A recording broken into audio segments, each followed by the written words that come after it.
Hey tubers, it's Fester. Hope everybody's doing good and still has their mojo.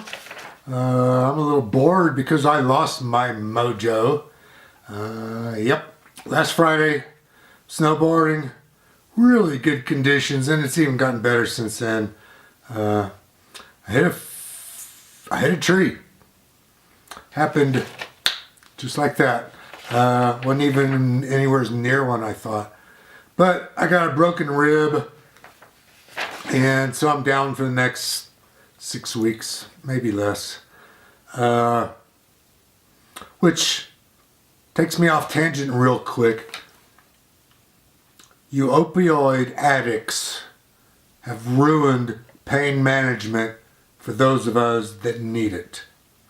And man, yeah, I know it's sad to be addicted, and it's a sad case. We are weak people. I'm not weak. I go to the doctor, my rib on the x-ray is like this. This is on Monday. My accident happened Friday. I'm in pain. Level 12 on a scale of 1 to 10. My doctor didn't want to give me pain pills. She ended up giving me little 5 milligrams and only 16 of them. Well, lucky for me, at about that time when I got finally got the pills, I coughed, excruciating pain, dropped me to my knees and my hands, and I think that bone went back together like this. Because basically since then, pain's been down around a 1 or 2. As long as I don't move, and I've been moving too much today. But man, I hope you never end up in pain, never need pain pills, because the doctor's going to make you look like a drug addict begging for pain relief. It's really a sad case. Anyways, on to LED lighting. So, I'm in the market for an LED light bar. And like the rest of you, I've probably been over watching the reviews on YouTube. And I've been over researching all the different brands and the makes and the sizes. And it gets a little bit confusing. But mostly, most people that are doing reviews and talking about LEDs, and a few of the manufacturers don't even know what they're talking about. So here's what I mean. Let's talk about, this is a printout from a light bar on Amazon from today. So let's talk about the spec sheet on here. All the spec sheets are going to be pretty much the same, so you can compare apples to apples and apples to oranges for that matter. So a couple of things, and one of the most important things that I'm reading a lot about is 5-watt LEDs, 3-watt LEDs. This fixture is a total of 120 watts. What is wattage? Wattage is something you can take that number as information and throw it out the window. It has no bearing to you and me anymore today. Wattage is nothing more than a number to use to figure out your amperage. Wattage divided by the voltage, so 120 watts divided by 12 volts is 10 amps. Very easy there. But that number doesn't apply anymore. It used to be back in the 90s with incandescent bulbs. A 55-watt bulb was so bright and a 75-watt bulb was so much brighter. That doesn't mean anything today. A 3-watt LED versus a 5-watt LED can mean totally opposite and backwards on those numbers. So throw that number away, and I'm going to explain to you why. What is important on buying LED light bars today? 3 things. Kelvins. That's your color. That's the color of the light. So we got to realize and think about the spectrum of a rainbow, because that's your full spectrum of a light wave. At one end, you've got ultra red, right, ultraviolet. And at the other end, you got infrared. Infrared. And then you go from there, you go to red, then to orange, into yellow. See where I'm getting? It goes up, and then into white. And then it starts getting really bright white, and it becomes blue. You've seen the blue lights, they're ugly. You get a higher Kelvin on that. You get into the violets, purple, and then you get to the ultraviolets. So that's our color spectrum. So you've seen the old cars from the 90s and even my stock Toyota FJ with pretty much stock silver star bulbs. They got that yellower tint compared to the newer LED bulbs, which have a whiter tint. Okay, so with LED manufacturing of the circuit board and the actual light emitting diode, they can dial in a better, more preferential color. Color, there's a sweet spot normally around 4,500 to 5,000. This one here I'm looking at is 6,500. So that's going to be starting to push into the blue colors. Maybe not something I'm too interested in. And this is the new word that everybody's starting to learn and they're talking, but I don't think they really know what it is. Lumens. That's the brightness. Lumens is the light output. It always has been, but back in the 90s when you're comparing a 55 watt incandescent bulb to a 75 watt incandescent bulb, they are directly proportional. Today, a 3 watt bulb can be very efficient and put out more lumens than that 5 watt LED.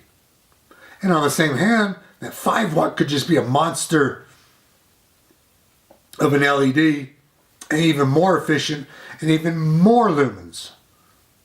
But that's really not happening just yet. So lumens are what we care about. Lumens is how bright that light's being thrown down the trail. The efficiency is how many lumens per watt. So I'll get to that in a little bit. But you can anticipate getting a gazillion lumens per watt, and you're going to be looking at 5 watt fixtures in another 20 years. Okay, so the other thing that's important is the beam spread of the light fixture. So, for example, this fixture I printed out today, in the middle it's got 30-degree beam spread, and on the ends it's got a 60-degree beam spread. This is 30 degrees, dude. It's not much. It's very narrow. It's going to put light down there, but forget about seeing the shoulder of the curb of the road. There's 60. That's a little bit better. But again, those are all based off of being perpendicular to the light fixture and the circuit board. That 60 on the end is not angled over here, shining light that way, because it's got to mount directly on the circuit board. And that circuit board, even on a curved light bar, is basically pretty flat. It's just bent. They haven't quite worked that out in engineering and manufacturing yet.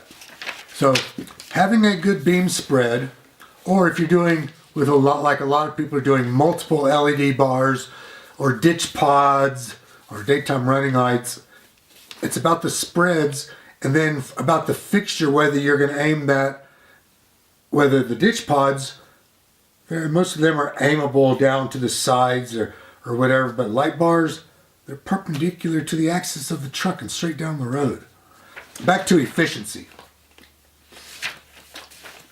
Residential wise, that's where I'm more specific on this. Being a master electrician that is retired, I watched the LED revolution come and people not knowing, including myself, lumens. We'd never heard of that. Never even really used it. We always just used wattage, and wattage was how bright a bulb was. Throw that number, wattage, out the door. As the manufacturers and the engineers get better, those light emitting diodes are going to become more efficient. They're going to put out more lumens. They're going to use less wattage. Using less wattage means less heat. Wattage and heat are directly proportional. 3 watt LED is not going to be hot. A 60 watt light bulb at home, it's hot. Common sense.